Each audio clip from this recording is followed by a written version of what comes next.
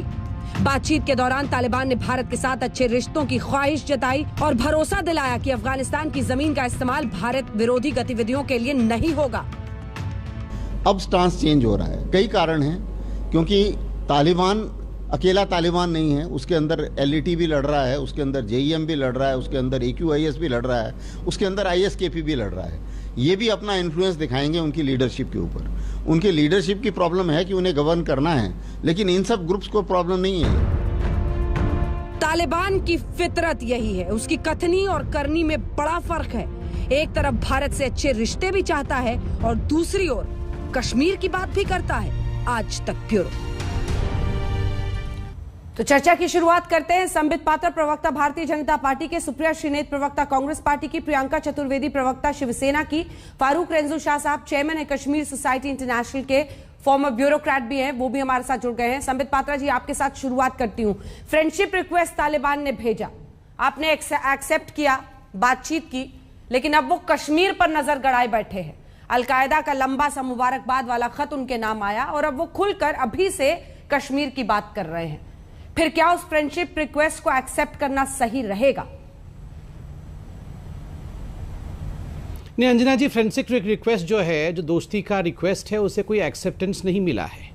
Negotiate करना, बातचीत करना, अपने लोगों के बेहतरी के लिए, अपने लोगों को उनके देश से छुड़ा करके सुरक्षात्मक तरीके से अपने देश में लाने के लिए, इसको नेगोशिएशन को रिकॉग्नाइजेशन नहीं कहा जा सकता है।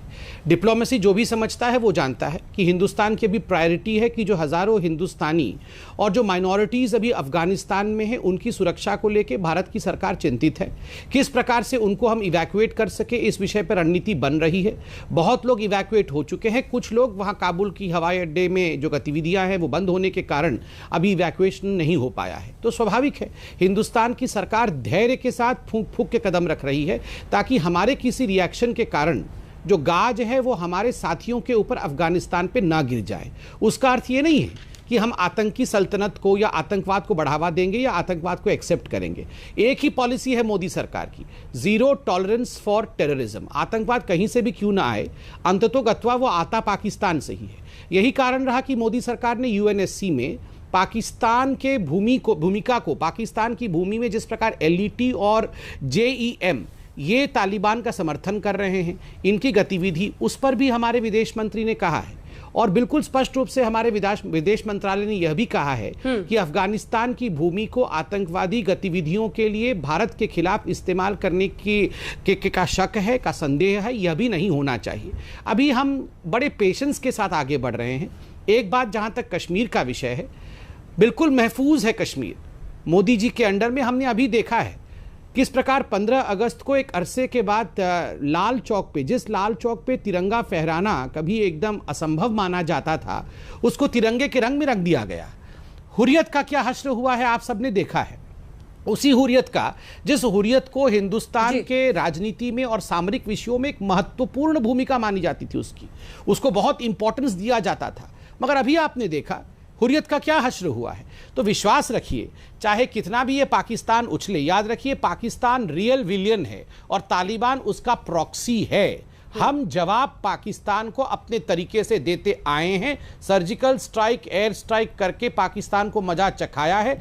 आगे भी हिंदुस्तान और हिंदुस्तान की आर्मी पाकिस्तान को डील करना जानती है और करेगी। ठीक है सुप्रिया जी, वो कह रहे हैं कि बातचीत अगर दोहा में हुई है तो उस बातचीत को यह ना समझ लिया जाए कि वहां पर आतंकी सल्तनत को हमने स्वीकृति दे दी है। क्या आप इस जवाब से संतुष्ट हैं?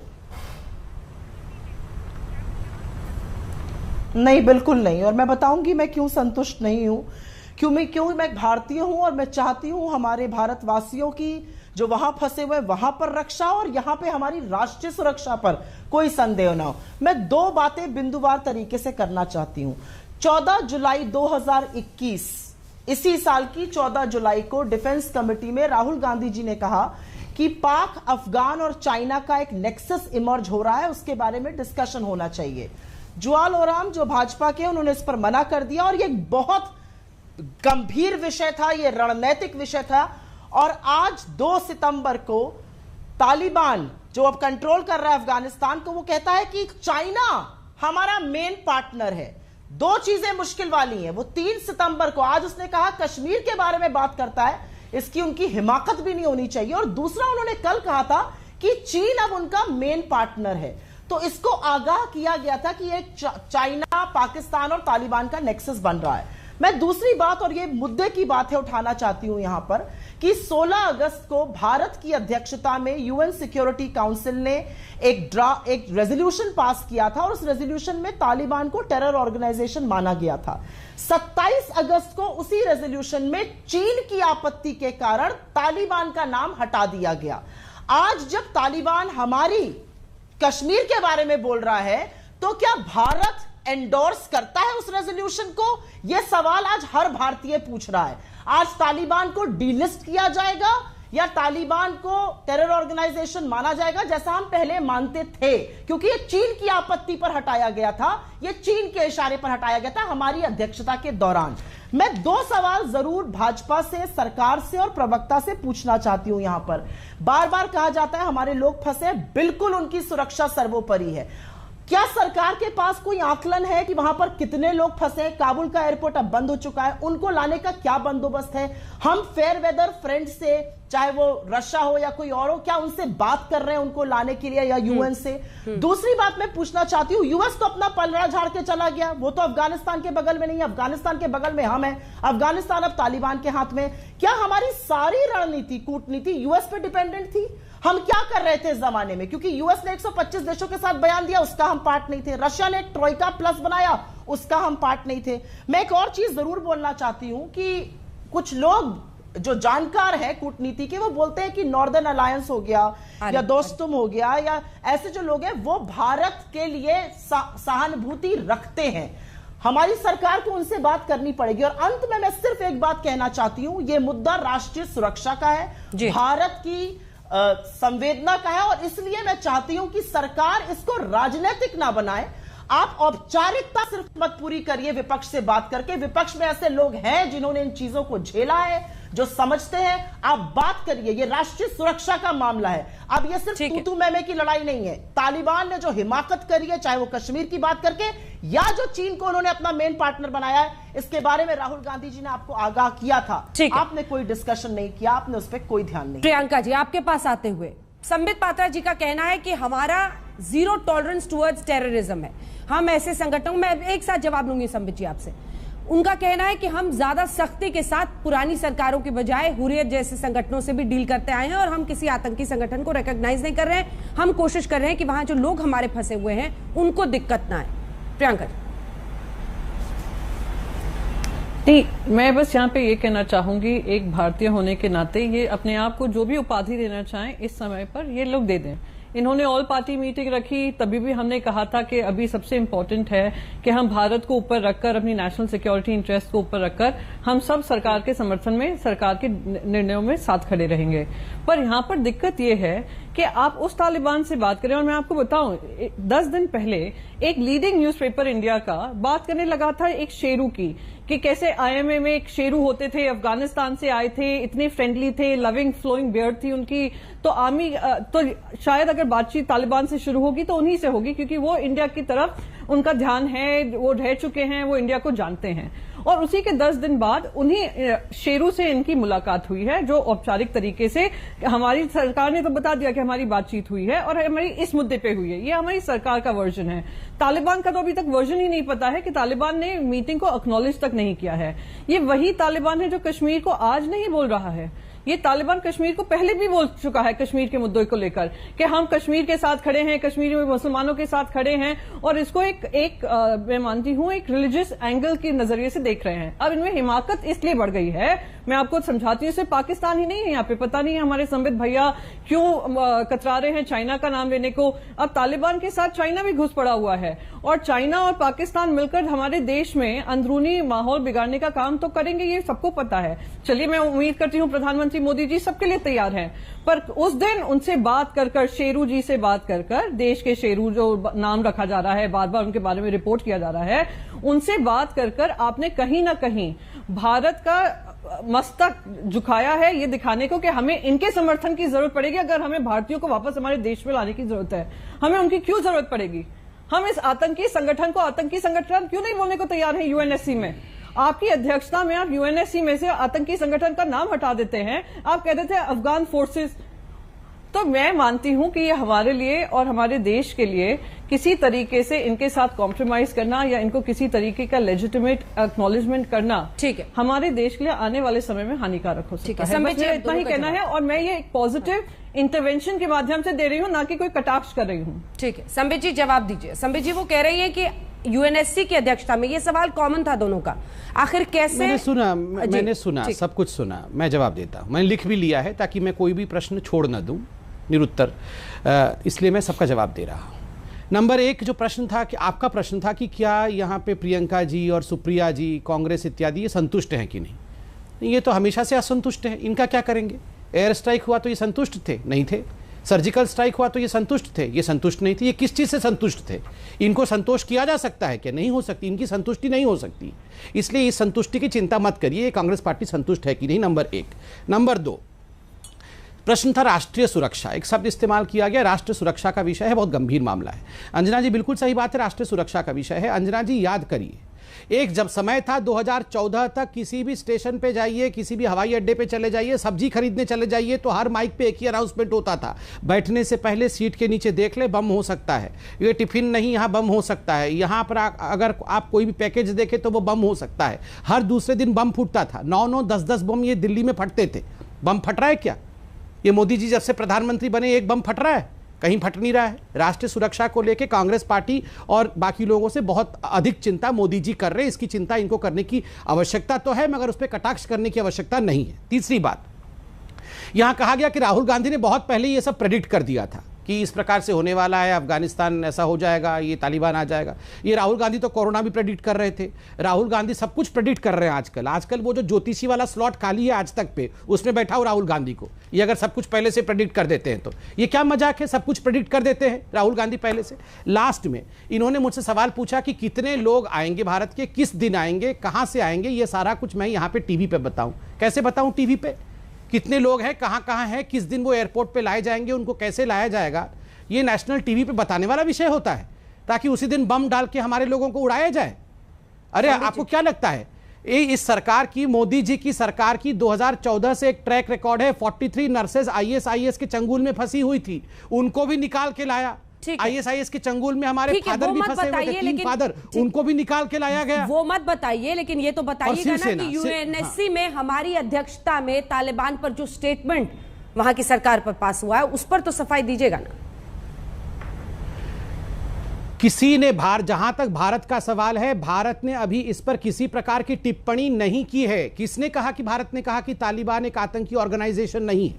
आप इंतजार तो करिए, मैं कह रहा हूं धीरज रख के इंतजार करिए। आप देखिएगा अंतिम विषय भारत का ही होगा। डिप्लोमेसी में हमेशा धीरज का बहुत महत्व होता है। जब तक अपने लोगों को हम निकाल के नहीं लाते हैं, यहां बैठ के मुस्कुराने से नहीं होगा। और एक बात मैं बता दूं अंजना जी, नेगोशिएशन और बातचीत, जब IC-184 कंधार में जब ये पूरा का पूरा हाईजैक हुआ था फ्लाइट का, उस समय आतंकवादियों के साथ नेगोशिएशन हुआ था। उसका अर्थ यह नहीं होता है कि आतंकवादियों को हमने लेजिटिमाइज कर दिया था, उसको रिकॉग्नाइज कर दिया था। हाँ, हमने नेगोशिएशन किया कि किसी बच्चे का अपहरण हो जाता है, आपके कॉलोनी में हो जाता है, तो पुलिस बात नहीं करती है। उसका अर्थ ही नहीं होता है क्रिमिनल को आप, जो क्रिमिनल है उसको आप लेजिटिमाइज कर रहे हैं। बिल्कुल हम लेजिटिमाइज नहीं कर रहे हैं। और मोदी जी हैं तो आप विश्वास करिए, कश्मीर के ऊपर आंख उठा के देखोगे तो उसका हश्र क्या होगा, ये मोदी जी ने पहले करके दिखाया है। यहां शिवसेना की हमारी प्रियंका बहन बैठी हुई है। प्रियंका बहन ने कहा कैसे निकाल के लाओगे, इसके लिए तो कोई नेगोशिएशन की आवश्यकता नहीं थी, कोई बातचीत की आवश्यकता नहीं है। अगर कुछ 1000 लोग वहां पर हैं तो बातचीत करने की आवश्यकता नहीं है। इस विषय पे कोई भी नेगोशिएशन नहीं होना चाहिए। तो क्या करें, संजय राउत को भेज दे, संजय राउत निकाल के ले आएगा? कैसे करेंगे? इन सब विषयों पे बहुत एक्सपर्ट्स बैठ के चिंता करने के बाद विषय करते। क्या हम अपने आर्मी को भेज दें आर्मी को भेजे कि वहां जाके लड़के लोगों को निकाल के लाए? क्योंकि उन्होंने संजय राउत का सीधा नाम लिया, एक बार वो जवाब दे लें, फिर मैं सुप्रिया जी आ रही हूँ आपके पास। प्रियंका जी, फारूक साहब इसके बाद आऊंगी सब। इन्होंने राहुल जी का नाम लिया था। ठीक है, मैं इसके बाद इनको बहुत सम्मान से इनके बारे में बात करती हूँ। नहीं, मैं इनसे तो बहुत सम्मान से बात करती हूँ। मैं प्रधानमंत्री मोदी जी के बारे में भी उल्टी सीधी बात नहीं कर रही हूँ, पर इनका जिस तरीके से इन्होंने संजय राउत जी के बारे में बयान दिया है, इनको माफी मांगनी चाहिए। तू तड़ाक करके बात करने की जो भाषा है भारतीय जनता पार्टी को, उनको सीखने की जरूरत है कि किस तरीके से मर्यादित भाषा में बात करने की जरूरत है, खास करके जो मेंबर ऑफ पार्लियामेंट एक सीनियर लीडर है। अब रही बात, भाई साहब आप चुप रहिए। भाई साहब मैं आपके बीच में नहीं बोल रही थी, जवाब दीजिएगा, पूरा कर लेंगे। मैं आपके बीच में नहीं बोल रही थी। मेंबर ऑफ पार्लियामेंट, आप लोग दिन रात प्रधानमंत्री के गरिमा की बात करते रहते हैं, कॉन्स्टिट्यूशनल पोजीशन की बात करते रहते हैं, और यहाँ पे मेंबर ऑफ पार्लियामेंट ऐसे करके बात कर रहे हैं जैसे कोई सम्मान नहीं है। कॉन्स्टिट्यूशनल अथॉरिटी है वो भी, सम्मान करना मेंबर ऑफ सीखिए, पार्लियामेंट बदतमीजी फिल्म नहीं करिए एक्ट्रेस को आप हरामखोर बोल दे तो वो रही बढ़िया बात है। दूसरी। ये कैसा अभी मेंबर आप ऑफ चुप पार्लियामेंट रहिए, जो फिल्म में आप एक चुप महिला को रहिए, हरामखोर बोल आप देता है? चुप रहिए। कैसे आप नहीं, चुप आप एक रहिए, महिला आप है, बोल दूसरी रहे हैं, महिला को हरामखोर बोल दीजिए, वो बढ़िया है। वो मेंबर ऑफ पार्लियामेंट है, ये मेंबर ऑफ पार्लियामेंट का हेकड़ी मत दिखाइए यहाँ पे। ये मेंबर ऑफ पार्लियामेंट का हेकड़ी मत दिखाइए। मेंबर ऑफ पार्लियामेंट है। किसी के बीच में नहीं बोलती हूँ, वापस मैं टॉपिक पर किसी के बीच में नहीं बोलती हूँ। ये बदतमीजी कर रहे थे, फिर भी मैंने शांति से सुन रही थी। रही बात इन्होंने बात कही, इन्होंने अच्छा वो कंदाहार याद दिलाया। कौन नहीं जानता है देश में कंदाहार जिस तरीके से हुआ, जिस तरीके के उस समय पे निर्णय लिए गए, जहां टायर्स को पंचर किए जा सकते थे, फिर भी चलो वहां से हमारे एयरपोर्ट से निकलकर हमारे इंडियन एयरफोर्स से निकलकर वो कहीं लेकर जाया आप तो नहीं थी गया। उस कौन समय, भूल सकता है अजीत डोभाल जी जो हमारे नेशनल सिक्योरिटी एडवाइजर हैं। आपने नेगोशिएशन किया है, सब जानते हैं क्या नेगोशिएशन हुआ। आपने 4 कुख्यात आतंकियों को रिहा किया था, ये आपकी नेगोशिएशन थी। तो इसीलिए अब तो क्योंकि आपने कंदाहार का कंपैरिजन किया, अब तो मुझे डर लग रहा है कि पता नहीं आप क्या कंपैरिजन का हवाला देकर अब फिर से कोई कुख्यात आतंकियों को छोड़ेंगे जो हमारे लिए आने वाले समय में हमारे आतंक कश्मीर में मचाएगी। की सरकार आपके साथ you don't need to teach me, याद दिलाइए, हिस्ट्री याद दिलाइए। शिवसेना हमारे सरकार की भाग थी उस समय। मैं आपको इतिहास आपको याद दिला रही हूँ, तो मुझे पता है तुम्हें चुभ रहा होगा। आपने अभी कंधार में वाजपेयी जी पे आक्रमण कर दिया, सर ये भूल गए कि शिवसेना सरकार में थी उस समय। कैसे दुख हुई थी भाई साहब। आप जैसे लोग आकर बाला साहेब का नाम लेते हैं ना, वो शोभा नहीं देता है, या उनके नाम पे अपनी राजनीति करते हैं ना, शोभा नहीं देता है। सब जानते हैं आप लोगों की सोच क्या है। आपने बाला साहेब जी के नाम पे क्या-क्या कहा है मैं बताऊं अभी। आपने बाला साहब के नाम पे क्या-क्या कहा है कांग्रेस ने, मुझे याद है दी है। एक लिहाज मुझे पता है, मैं अपने पुराने लोगों को मारते हैं, मेरे डिबेट लेजिटिमेसी देने का काम जो आपने तालिबान को किया है कंदाहार का एग्जाम्पल देकर, इससे तो अब मुझे और भी लगने लगा है कि पता नहीं मैं जवाब दूंगी संबित जी से जवाब दूंगी। सुप्रिया जी देश की जनता को नहीं। सुप्रिया जी एक बार जी मैं आ जाऊं। अंजना जी, हम दोनों लोग नहीं बोले थे इनके बीच में। मैं आशा करती हूँ ये मेरे बीच में नहीं बोलेंगे, क्योंकि ये 2.5-3 मिनट बोले और इसमें किसी भी ने भी बोला था। इन्होंने कुछ बातें कही और उस बात का बिंदुवार तरीके से जवाब देना और जनता को समझाना जरूरी है। 16 और 17 के बीच में तालिबान को टेरर ऑर्गेनाइजेशन बोला गया, 16 को, 17 को उसको 27 को उसको आतंकवादी संगठन से उसका नाम हटा दिया गया चीन की आपत्ति पर। यह भारत की अध्यक्षता जब यूएन सिक्योरिटी काउंसिल में होती उसमें हुआ था। लेकिन भारत यूएन की जो तालिबान सैंक्शन कमेटी है जो उसके खिलाफ एक्शन लेगी, उसकी भी चेयर पर्सन है भारत उसका चेयर है उस कमेटी का। अब हम क्या करेंगे? क्या हम तालिबान को डीलिस्ट कर देंगे, उनके सारे कुख्यात आतंकवादियों को, या उनके खिलाफ एक्शन लेने की जिरह करेंगे? मैं ये जरूर जानना चाहती हूं। मैं ये जानना चाहती हूं कि 10 दिन पहले तक अगर तालिबान का कोई नाम ले लेता था तो उसको तालिबान परस्त कह दिया जाता था। आज तालिबान से बात हो रही है तो यहां पर सर्टिफिकेट बांटे जा रहे हैं। मैं एक और बात मुद्दे की करना चाहती हूं।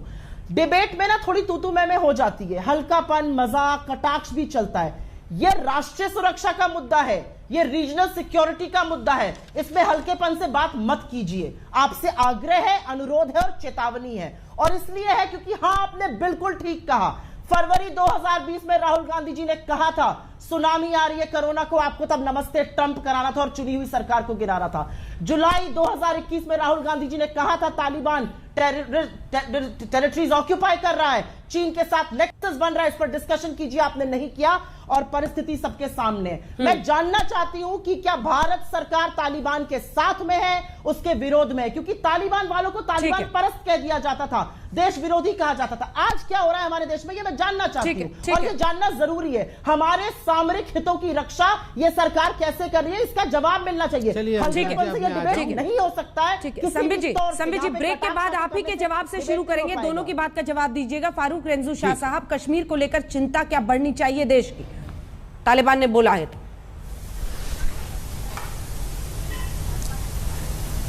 देखिए, आपको कश्मीर बाद में याद आया, जबकि ये सारा जो इस वक्त सिचुएशन बन रही है, इसमें कश्मीर को दोबारा टारगेट करने की कोशिश की जा रही है वायलेंस के जरिए। और कश्मीरी इस वक्त बहुत ज़्यादा सोच समझदार है, वो समझ चुके हैं, क्योंकि हमारे सामने वो दहाई जो 1990 से शुरू हुई और 2000 तक रही, और उसमें वो लोग जिनको आप कह रहे हैं लेफ्टिस्ट, वो उनकी यहाँ पार्टियां भी थी लेफ्टिस्ट टेंडेंसी की, वो और कम्युनिस्ट आइडियोलॉजी के लोग आपस में मिले और वहां भी मिले, वहां भी कम्युनिज्म, यहां पे उन्होंने वायलेंस को साथ दिया। और अगर आप देखें यही लोग आए थे, अफगानिस्तान से भी आए थे उस आइडियोलॉजी के लोग जिन्होंने हमारे शेखुल आलम आस्थान को जला दिया, जिन्होंने यहां उस आइडियोलॉजी को सप्रेस करने की कोशिश की थी जिसको साथ दे रही थे कम्युनिस्ट वहाबी आइडियोलॉजी भी। और 1947 को मत भूलिएगा, 1947 में पंडित जवाहरलाल नेहरू के टाइम में ही सकम्ब हो गए सवात, और जो आए थे वो तालिबानी आइडियोलॉजी के लोग उरी पे ही रुक गए जो नहीं रुकना चाहिए था।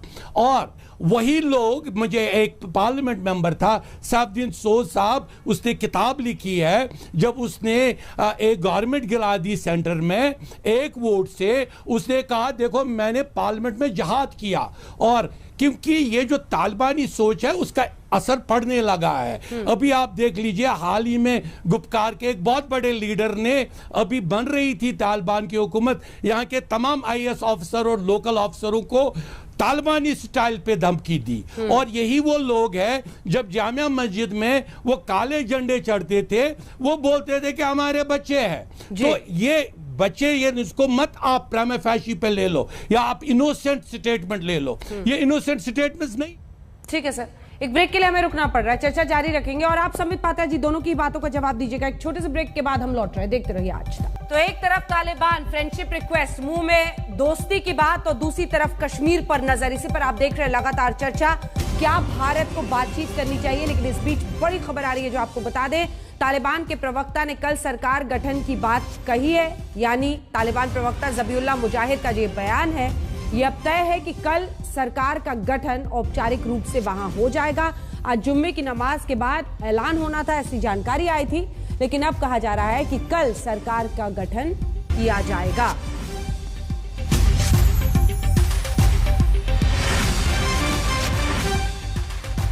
पहले जानकारी आई थी कि आज फ्राइडे को जुम्मे की नमाज के बाद घोषणा की जाएगी सरकार के गठन की, लेकिन अब ये कल के लिए टल गया है। अब संबित पात्रा जी, आप सुप्रिया जी और साथ ही प्रियंका जी दोनों की ही बातों का जवाब दें। दोनों अपने अपने तरीके से आपको, एक तो आपने राहुल गांधी पर टिप्पणी की और इधर संजय राउत पर आपने टिप्पणी की। वो कह रहे हैं कि बड़ा गंभीर विषय, इस पर गंभीरता से बातचीत होनी चाहिए, और साथ ही उनका मानना है कि स्पष्टता से तालिबान को कॉल आउट, यानी आपको बोलना पड़ेगा कि भैया ये एक आतंकी संगठन है। कश्मीर पर जब वो खुलकर ऐसे कहते हैं तो एक स्ट्रॉन्ग स्टैंड लेना होगा। देखिए अंजना जी, हमें अपने देश पर, अपने देश की सेना पर, अपने देश की सरकार के निर्णय पर संपूर्ण रूप से विश्वास है। ये कोई बच्चों का खेल नहीं है कि वहाँ से कोई बयान आया तो हमारी आर्मी चल देगी अभी अफगानिस्तान लड़ने के लिए। बड़े देशों में एक ठहराव होता है, जो ठहराव होता है अपने लोगों को बचाने के लिए, निर्णय लेने के लिए। एयर स्ट्राइक, सर्जिकल स्ट्राइक ये डिक्लेयर करके नहीं की गई थी, ये कोई अंदर प्लानिंग होती थी तो टीवी डिस्कशंस करके ये सब नहीं की जाती है। ये सारे चीज़ों में देश के जो विषय होते हैं वो टीवी डिबेट्स की तरह नहीं होते हैं, वो बहुत मैच्योरिटी के साथ और ठहराव के साथ होते हैं। बिल्कुल सही बात, इतने बड़े विषय गंभीरता के साथ होनी चाहिए। मगर आप खुद बताइए, जब यहाँ कहा जाता है कि फ्रेंडशिप रिक्वेस्ट भेजी तालिबान ने, राहुल गांधी तो फरवरी से ही ये सब बोल रहे थे, ये ठहराव है, ये गंभीरता है। और गंभीरता किसने तोड़ी राष्ट्र सुरक्षा के विषयों को लेकर? जब खून की दलाली कही जाती है हमारे ही सर्जिकल स्ट्राइक को, जब ये कहा जाता है कि पाकिस्तान ने हमारे जहाज को गिरा दिया, जब ये कहा जाता है कि एयर स्ट्राइक से क्या हुआ, कितने कौवे मारे गए, ये गंभीरता होती है। राष्ट्रीय सुरक्षा को लेकर गंभीरता किसने तोड़ा? राहुल गांधी, जो राष्ट्रीय सुरक्षा का र तक नहीं समझते हैं। तीसरी बात, यहां पर बार बार चीन का नाम लिया गया। देखिए, चीन को लेकर 1 इंच की भूमि इस सरकार के समय नहीं गई है। चीन को लेकर डोकलाम में जब स्टैंड ऑफ इस सरकार ने 75 दिन का स्टैंड ऑफ हुआ, पूरे विश्व ने सराहा भारतवर्ष को। उस समय चीन में, भारत में चीन के टेंट के नीचे डोकलाम के स्टैंड ऑफ के समय गांधी परिवार पकड़ा गया। ठीक है, जवाब दे रहे हैं। MOU जाके इन दोनों ने साइन किया था, सोनिया जी। और एक सेकंड, मैंने दोनों का जवाब देना है। दो लोग हैं उनके तरफ, मुझे जवाब देने दिया जाए। ठीक है। तो चीनी टेंट के नीचे गांधी परिवार पकड़ा गया था, माँ बेटे जाकर एमओयू साइन कर रहे थे चीन में, इसलिए चीन कहने की आवश्यकता, ये हिमाकत ये हमारे साथ ना करे। अंतिम बात मैं कहना चाहूंगा, देखिए शिवसेना ने यहां कहा कंधार के समय वाजपेयी जी क्या कर रहे थे, आपको तो टायर पंचर कर देना चाहिए था, टायर पंचर नहीं किया, क्यों आप नेगोशिएट कर रहे थे, ये भूल गई है प्रियंका जी। प्रियंका जी, उस सरकार में आप भी हिस्सेदार थे, उस जिस टेबल पे सोनिया जी के साथ नेगोशिएशन हो रही थी उस टेबल पे आपके मंत्री भी बैठे हुए थे और उन्होंने भी यही ख्याल रखा जो हम दोनों की मिली सरकार ने रखा है। अब कितने कन्वीनियंटली आप ये भूल भी गए कि इतने वर्षों तक हमारी सरकार थी, उसके बाद आप यहां पर कांग्रेस के साथ खड़ी हो गई और भारतीय जनता पार्टी और वाजपेयी जी के ऊपर उंगली उठा रही हैं। वही सोनिया गांधी जिन्होंने कहा था कि 200 भारतीयों को किसी भी कीमत पर हमें छुड़ाना चाहिए। अंजना जी, कल को आप बताइए, अगर 100 भारतीयों को वहां पर किसी कीमत पर किसी तरह से उनके ऊपर गाज गिरता है अफगानिस्तान में, राहुल गांधी का क्या है? कल वो उठा के एक प्रेस कॉन्फ्रेंस कर देंगे, देखो जी मोदी जी ने कुछ नहीं किया, हमारे 100 लोगों के ऊपर गाज गिर गई। यहां सरकार को एक एक जान की कीमत पता है, बहुत सोच कर फूंक कर, वो भी परिवार वाले लोग हैं, उनके भी रिश्तेदार हिंदुस्तान में रहते हैं, उनकी जान महत्वपूर्ण है, उनको बचाना है हमें। सुप्रिया जी। बिल्कुल, एक बात तो मैं मानती हूं कि ठहराव से फॉरेन पॉलिसी करी जाती है और इसीलिए जब अमेरिका 125 देशों के साथ एक स्टेटमेंट इशू करता है जिसमें इजराइल और अफगानिस्तान तक है और भारत नहीं है, तो कहीं पर ये ठहराव जो है ना, ये घर पे बैठ गया। हमारी अमेरिका के साथ तो रिश्ते खराब हो ही गए। अब रूस की बात ले लीजिए, हमारा ऑल फेयर वेदर एलाई रूस, उसने ट्रोइका 6+ बनाई, उसमें हम नहीं है। हमारे एक एक एलाई ने हमें डेजर्ट कर दिया, हम पूरी तरह से आइसोलेट हो गए, हम झूला झूलते रहे। अब की बार ट्रंप सरकार करते रहे, महाबलीपुरम में शहनाई सुनते रह गए, चीन हमारे घर में घुस गया। तो ये फॉरेन पॉलिसी जो होती है, ये कूटनीति बड़े ठहराव से की जाती है, फोटो के सामने फोटो खिंचाने का काम नहीं होता है कूटनीति का। अफगानिस्तान ने जो तालिबान ने ये मीटिंग बुलाई थी जहां पर हमारे डिप्लोमैट गए थे, हमारे डिप्लोमैट ने आकर ब्रीफ किया कि इंडिया ने उनको क्या क्या कहा था। अंजना जी, मैं आपको अपने घर पर एक वार्ता के लिए बुलाती हूं और फिर आप जाइए और आप बताइए कि आप क्या क्या कह के आ गई। अरे भाई, आप ये भी तो बताइएगा ना मैंने क्या क्या कहा। तो जब वो कश्मीर की बात कर रहा है, जब वो आज चीन की बात कर रहा है, तो तालिबान ने हमसे एग्जैक्टली क्या कहा था, ये देश को कब और कैसे पता चलेगा? क्योंकि इनवाइट तो उनकी ओर से आया था, तो उन्होंने भी अपनी कुछ बातें जरूर रखी होंगी। तीसरी बात मैं ये कहना चाहती हूं, चाइना की बात आप लोग मत किया करिए, क्योंकि चीन ने हमारे 20 जांबाज सैनिकों को मारा और आपने क्या किया, ऐप बैन कर दी और चीन को सबसे बड़ा ट्रेड पार्टनर इंडिया का बनाकर आप बैठे हुए हैं। चीन अभी भी हमारे देश की सीमा के अंदर घुसकर बैठा है, हम बफर जोन अपने देश में बना रहे। तो चीन का नाम मत लीजिए। डोकलाम के सारे प्लेटों पर फोर्टिफिकेशन का निर्माण चीन ने किया, फ्लैश पॉइंट से पीछे हुआ था। और अंत में मैं ये कहूंगी कि हाँ, राहुल गांधी ने यह बात को उठाया था 14 जुलाई 2021 को। अगर आपको विश्वास नहीं है तो अपनी सरकार पर तो विश्वास कीजिए, संसद पर तो कीजिए, क्योंकि डिफेंस की पार्लियामेंट्री कमेटी में इसका लेखा जोखा है। मिनट्स ऑफ द मीटिंग में ये पूरी तरह से मेंशन्ड है कि क्या क्या बातें वहां पे उठाई गई थी और इन बातों को नजरअंदाज किया गया। उसका नतीजा आज ये है कि वो हिमाकत कर रहा है हमारे अभिन्न अंग कश्मीर की बात करने का और चीन को अपना बड़ा पार्टनर बता रहा है। ठीक है, प्रियंका जी के पास में जाऊंगी, उससे पहले संबित जी एक काउंटर इसका जल्दी से जवाब। देखिए अंजना जी, करोड़ों जनता इस डिबेट को देख रही होगी और जनता जनार्दन भी जानती है कि पाकिस्तान को लेकर, चीन को लेकर राहुल अच्छे हैं या मोदी अच्छे हैं। इस पर बहुत लंबी चौड़ी 2 घंटे की डिबेट करने की आवश्यकता नहीं है। ये दोनों जो माँ बेटे जाके 2008 में एमओयू साइन करके आए थे, वो क्या एमओयू था कि आपस की हमारी बातें हम साझा करेंगे एक दूसरे के साथ। मैं तो आपके बीच में बोला नहीं था। क्या हो गया आपके सारे मैनुअल्स और कर्टसीज? अंजना जी, क्या हो गया ये? जैसे ही माँ बेटे को मैं एक्सपोज करता हूँ, ये ऐसे क्यों हो जाती हैं? जैसे ही मैं इन पे सर्जिकल स्ट्राइक करता हूँ, ये पूरा परेशान हो जाती हैं। जरा इनका भी आवाज, आप रुकिए, सर्जिकल स्ट्राइक हो रहा है आपके ऊपर, अभी रुकिए। सर्जिकल, मैं अभी सर्जिकल स्ट्राइक करता हूं आपके ऊपर, रुकिए अभी। देखिए अंजना जी, ये कह रहे हैं हमारे 20 जवान शहीद हुए, जिसके लिए तो हम सभी जानते हैं, हम उनके ऋणी हैं। मगर ये वही कांग्रेस, ये फिर बदतमीजी फिर चालू हो गई इनकी।